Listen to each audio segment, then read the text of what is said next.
Chapter 18. You run towards the motorboat, spinning and slipping on the ground, throwing yourself inside and pulling the ripcord, the motor roaring to life. You steer the boat towards the Land Rover you can see parked on the shore. You will the boat go faster with every heartbeat.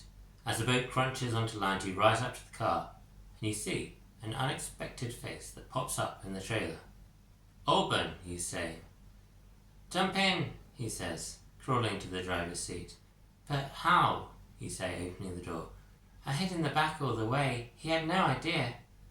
"Do you know how to drive one of these things? Droot's on the way." "They'll let me practice a few times. No wait, that's the reverse. Hurry!"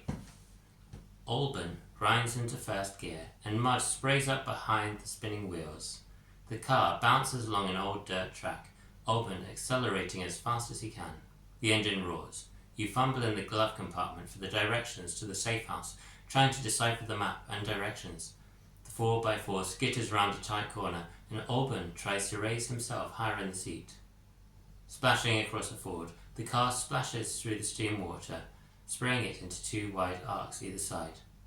"I think we might be safe," you say, looking behind. You can't see anything following. "We'll keep going anyway," says Alban. "But where are we heading? We can't go back to the school. Not now." "There's directions," you say, pointing at the map. "There's a safe house we can go to." "A safe what?" "But where? And how? And who?" Alban: "Do you know your parents are revolutionaries?" "What? No." "You're kidding, right? They're mostly boring." "They're very good actors is what they are," you say. "That doesn't make sense. I don't see." "Think. The international travel. The apparently dull jobs. The locked cabinets round your house. The absences.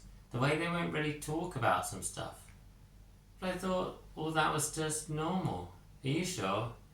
"Well, either I just imagined it, or he told me directly he's part of a secret organisation working for the overthrow of the empire, and, get this, he's trying to cut a deal with the terrorists themselves in order to make it happen."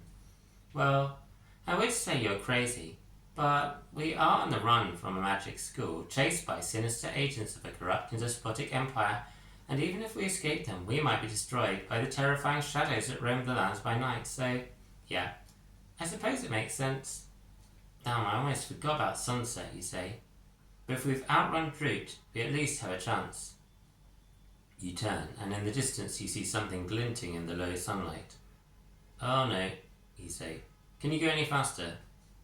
"Yes," says Alban, and the engine thrums louder. You go faster than ever, racing through the countryside. At times you think you're going to slide off the road. With each second that passes, you can see Droot's mech growing bigger. It's getting closer. "Faster, faster," you say. Panic begins to spin within you. There's nowhere to lose Droot in this open country. She's much faster than you. She has the very latest tech. "If I go much faster, we'll crash," says Alban. You can see the mech clearer now. Its arms are tipped with pincers, or grippers. You can't quite make out which. "We have to go off-road," says Alban, his eyes flicking into the rear-view mirror. The car flies up over a ditch and lands in a field. The wheels rumble against winter ground. You look back. The mech pauses by the field. Its foreleg extends, then runs onto the earth. "Go, go, go," you say. You race on. "Oh no," says Alban, a hedge approaching. The car smashes through the hedge, ripping roots and branches, the bodywork retching at the force. Behind, the mech jumps an elegant curve through the air, landing on the ground with poise. It renews its pursuit. You can see the articulated rivets that bind the mech together. You can feel the swirling shadows within it, giving it such monstrous strength. It's coming. It's close. A pincer extends, the screech of tearing metal, and the roof of the car flies into the sky. The mech paces, always gaining, grabbing what it can, smashing a window, snapping off the rear bumper, and with tremendous force, the mechanical arm plummets into the side of the car.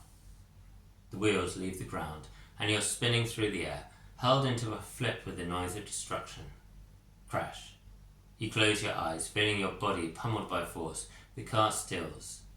You open them again, upside down, looking across at Alban, who looks at you. You have survived. You release your seatbelts and shakily crawl out of the wreckage.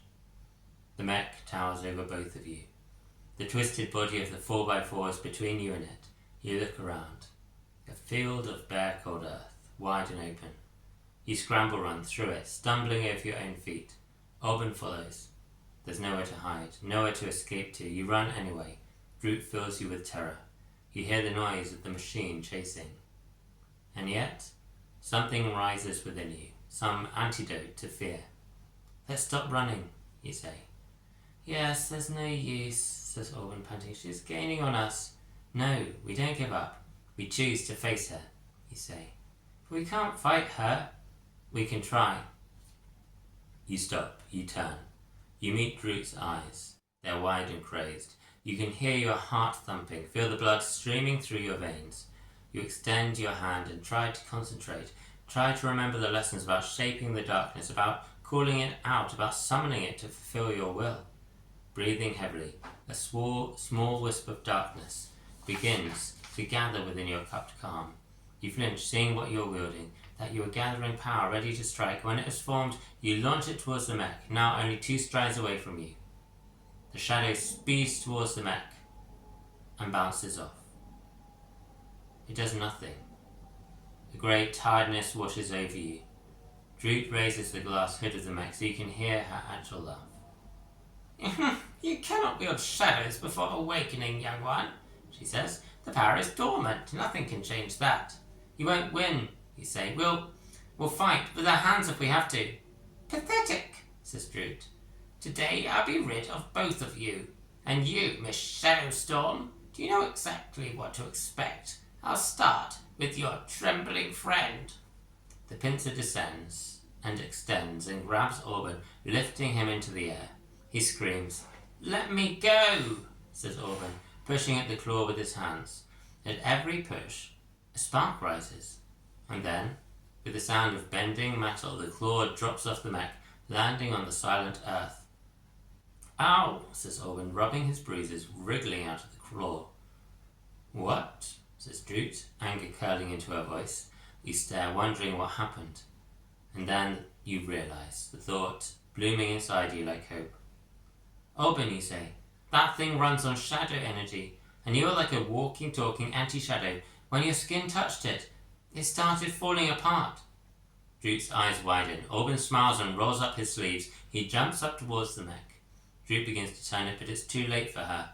Orban leaps up and clings onto the giant chest of the mech, laying his hands, his bare forearms, his face against it. Crackles of electricity spread across the machine, across Orban. His eyes are screwed shut. He looks like he's in pain. Sounds of heavy metal smash against each other, gaskets explode, and steam hisses all around. And then, as if in slow motion, the whole colossus falls to the ground like a timbered tree, landing on the earth with a muffled thump.